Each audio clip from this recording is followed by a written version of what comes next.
منى المنصوري والسياحة المصرية.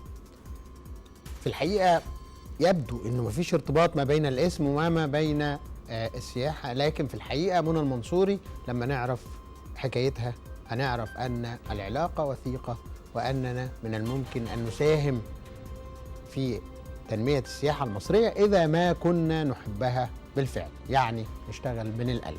منى المنصوري سيدة أعمال إماراتية، مش سيدة أعمال بالمعنى الحرفي، هي مصممة أزياء وواحدة من أهم مصممات الأزياء في الوطن العربي، وهي ليها قصة شهيرة جدا مع مصر، وأنا شرفت في الحقيقة أن أنا أكون ضمن هذه القصة باختصار شديد جدا. أن هذه السيدة في أزمة السياحة الكبيرة قررت أنها تدعم مصر.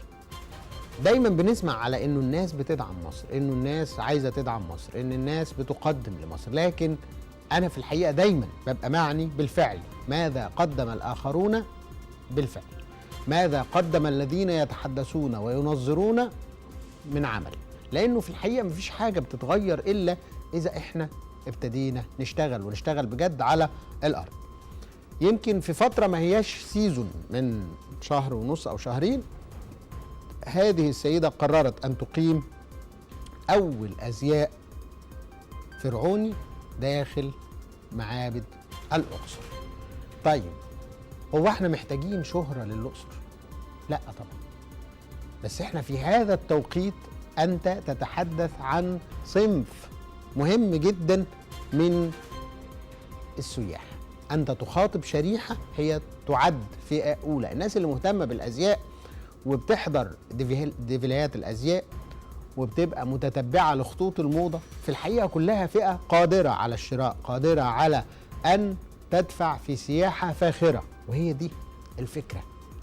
كمان هذا العرض أقيم في وقت بعد انتهاء سيزون الشتاء في الأقصر، وقت أن كانت السماء حارة إنجاز التعبير، يعني في فراغ في فنادق الأقصر، يعني في رواج هيحصل، في ناس جاية من كل البلاد العربية أو أغلبها تقريبا، كمان في ناس جاية من الاتحاد الأوروبي ومن دول أجنبية، ودول في الحقيقة يعني خلينا أقول مش الأهم بس الأكثر فائدة لهذا الوطن، لأنه الكلام يعني إيه؟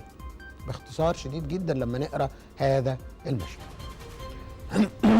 عفوا، احنا بنقول انه الرسالة اللي بتتقال انه في الأقصر وقتها كان في عمليات إرهابية بتحصل في سيناء، ويمكن ده الإعلام الغربي بياخده وبيعلي في هذه القصة بشكل كبير جدا، إنما وانت بتقول أن هناك عرض أزياء مشارك فيه عارضات من أكثر من 4 جنسيات، مشارك فيه صحفيين بيمثلوا 24 دولة تقريبا، منهم 6 دول أوروبية، فأنت تتحدث عن تأمين رفيع المستوى، وبتقول إن أنا في قلب مدينة الأقصر في قلب صعيد مصر استطعت أن أؤمن عرضا دوليا للأزياء، قدرت أن أنا أبقى موجود بشكل طبيعي جدا عبر مجلات الموضة وقنوات الموضة، وده خلينا أقول اختراق ناعم وسريع وهادئ ورائع وعبقري لفئة في الحقيقة هي الأكثر تأثيرا في صنع القرار، وهي الفئات الأولى في المجتمعات الأخرى.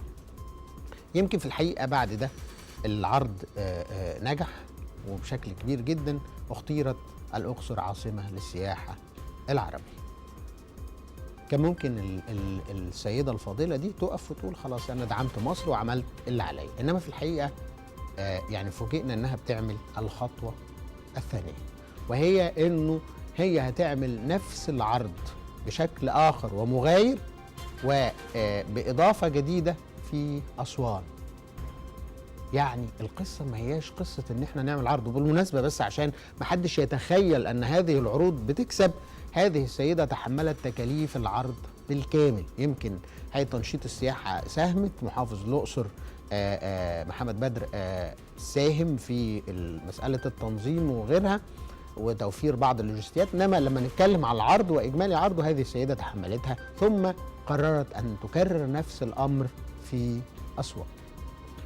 وخلينا نقول ان نفس الامر هيتكرر في الحقيقه في فصل الصيف اللي مفيش اي انشطه بتتعمل فيه، ويمكن ده البعد المهم، ان الناس بتحب مصر، ناس بتشتغل لهذا الوطن، ناس بتدعم من القلب في مساحه احنا محتاجينها بشكل كبير جدا.